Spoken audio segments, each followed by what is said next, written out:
Philosophe et essayiste français connu pour sa pensée hédoniste, athée et libertaire, ainsi que pour sa critique des religions et des institutions traditionnelles, il a fondé l'Université populaire de Caen, où il diffuse une philosophie accessible au grand public à travers des cours gratuits.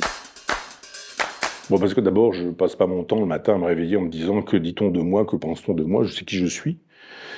J'ai la chance autour de moi d'avoir des gens importants dans ma vie. Et quand je dis des gens, ils sont pas nombreux. Il y a deux personnes qui ne sont plus de ce monde, mais qui comptent pour moi. Il y a des personnes qui comptent dans ma vie. Je ne vais pas rentrer dans le détail. Mon épouse, j'aimerais pas beaucoup qu'elle n'aime pas ce que je dis, ce que je fais ou ce que je raconte. Et en me disant, tu exagères, tu as dit le contraire, tu ne penses pas ça, tu le dis, tu baisses dans mon estime. Et ça, c'est plus important que de savoir si j'ai X% de gens qui pensent que je suis d'extrême droite. Moi, j'ai écrit ce qu'était l'extrême droite. Je dis, bon, ben voilà, lisez Rebatté ou relisez Rebatté, les décombres, mémoire d'un fasciste. Les gens d'extrême droite sont des gens qui refusent la démocratie, qui refusent la République, qui célèbrent la violence des rues. Sont des gens qui sont contre les homosexuels, qui sont contre les juifs, qui sont contre les francs-maçons, qui sont contre la République, qui sont contre la Révolution française, etc. Bah vas-y, allez-y, faites une liste et montrez-moi des propos de moi qui seraient homophobes, qui seraient homophobes, pas dont les gens disent qu'il est homophobe. Quand je dis effectivement que des couples d'homosexuels qui achètent des enfants comme des choses ou comme des objets, ça ne m'apparaît pas acceptable. Si on appelle ça de l'homophobie, oui, d'accord, je suis homophobe si on veut. Je suis contre la vente des enfants. Oui, effectivement, c'est ça être homophobe.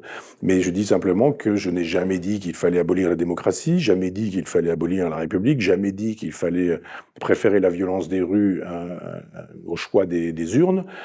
Je n'ai jamais dit que les homosexuels, les francs-maçons, les juifs posaient problème à la République et à l'identité républicaine de la nation ou ce genre de choses. Je demande simplement, avec tout ce que j'ai écrit, tout ce que j'ai dit, qu'on m'en fasse la preuve.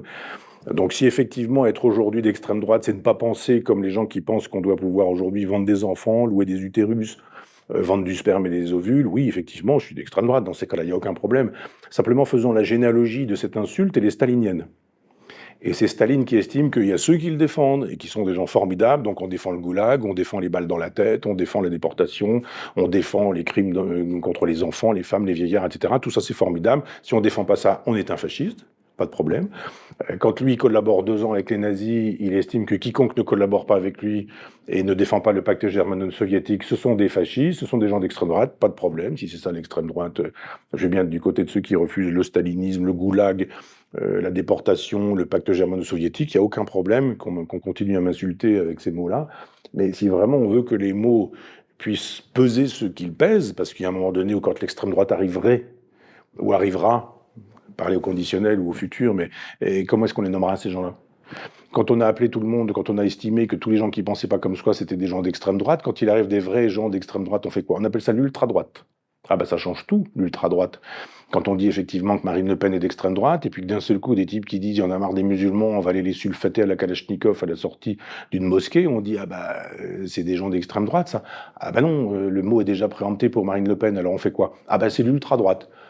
Subtil, tout le monde aura vu la différence entre extrême droite et ultra droite.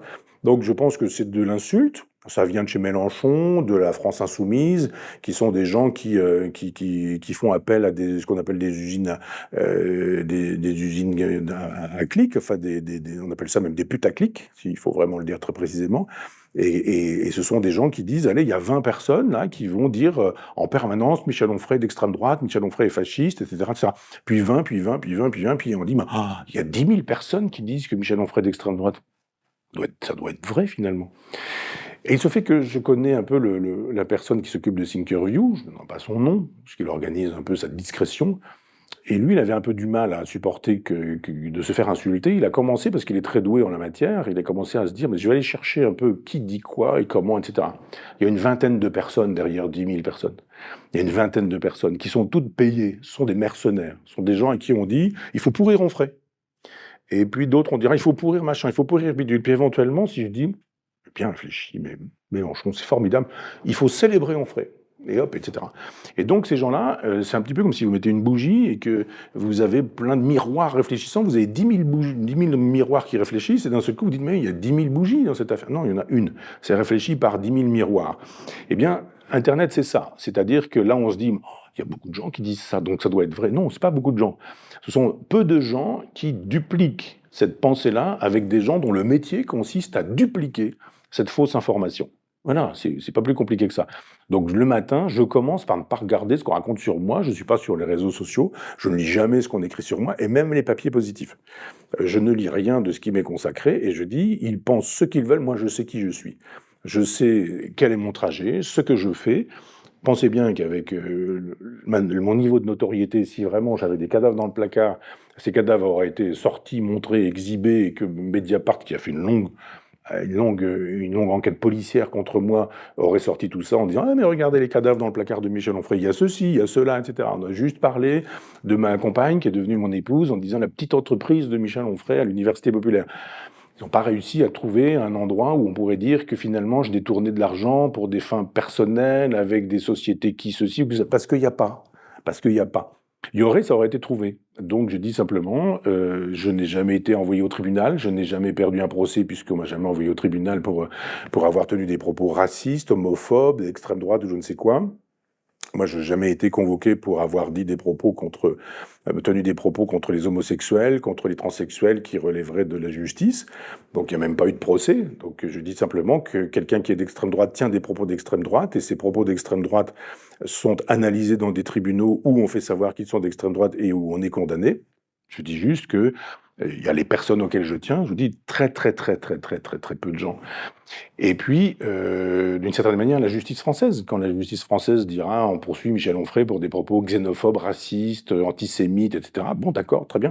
Et je suis prêt à montrer qu'il y a un tas de papiers de moi, de textes de moi qui vont absolument dans le sens inverse. Je veux bien mettre dans le dossier le livre d'entretien que je viens de faire avec le rabbin Azoulay sur la question de Dieu, vu par les Juifs, vu par un athée, etc., pour montrer que je pense bien que le rabbin Azoulay n'aurait pas fait un livre d'entretien avec moi si j'avais été antisémite. Ça, c'est Madame Rodinesco qui n'aimait pas qu'on touche à son mari Sigmund Freud et qui a effectivement fait une campagne contre moi pour dire que j'étais antisémite. C'est exactement la même chose avec Benjamin Stora qui n'acceptait pas que la fille d'Albert Camus me propose de m'occuper d'un musée Camus alors que lui s'était servi de documents personnels et qu'elle l'avait mis à la porte et qu'il préférait estimer que j'étais finalement un type d'extrême droite plutôt que d'expliquer que finalement il s'était servi des archives de Camus plutôt qu'il ne les avait servis. Enfin, je peux dire aussi que quand je fais savoir qu'il faut lire Jean Solaire et qu'on me dit il défend les idées de Jean Solaire, je dis juste non mais attendez, quelqu'un comme Edgar Morin, quelqu'un comme Claude Lévi-Strauss a dit du bien de Jean Solaire qu'on ne lit pas, il faudrait qu'on lise Jean Solaire et d'un seul coup me prêter les idées de Jean Solaire en disant vous avez vu, Michel Onfray est antisémite, etc. Donc tout ça, je sais très bien comment ça fonctionne. Je n'aurai pas de succès en librairie, je n'aurai pas de succès avec des lecteurs, je ne serai pas détesté comme je le suis. Donc je prends cette détestation pour ce qu'elle est. Elle ne m'atteint pas parce que moi je sais bien que je n'ai rien à me reprocher. Je vous parle des cadavres que j'aurais sinon dans des placards et qui auraient été exhibés depuis très longtemps. Donc la première hygiène consiste à ne pas aller mettre le nez dans la poubelle tous les matins en disant je me réveille, il y a un tas d'ordures, j'ai plongé la tête dedans en disant que disent les réseaux sociaux de ce que je suis, de ce que je fais, de ce que j'ai dit. Jamais de la vie.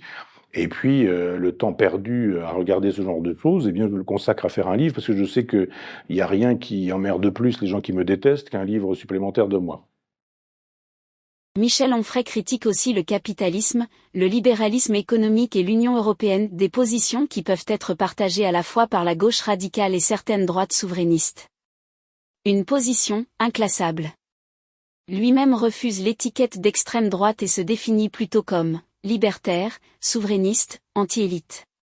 Ses soutiens soulignent qu'il reste attaché à des valeurs historiquement de gauche, athéisme, critique du capitalisme, défense des classes populaires. En résumé, Michel Onfray est accusé d'extrême droite surtout parce que certaines de ses analyses recoupent des thèmes portés par cette famille politique. Il critique fortement la gauche actuelle, il dialogue avec des intellectuels de droite. Mais il ne se revendique pas de ce courant, et beaucoup le considèrent plutôt comme un penseur, hors case, ce qui explique les polémiques autour de lui.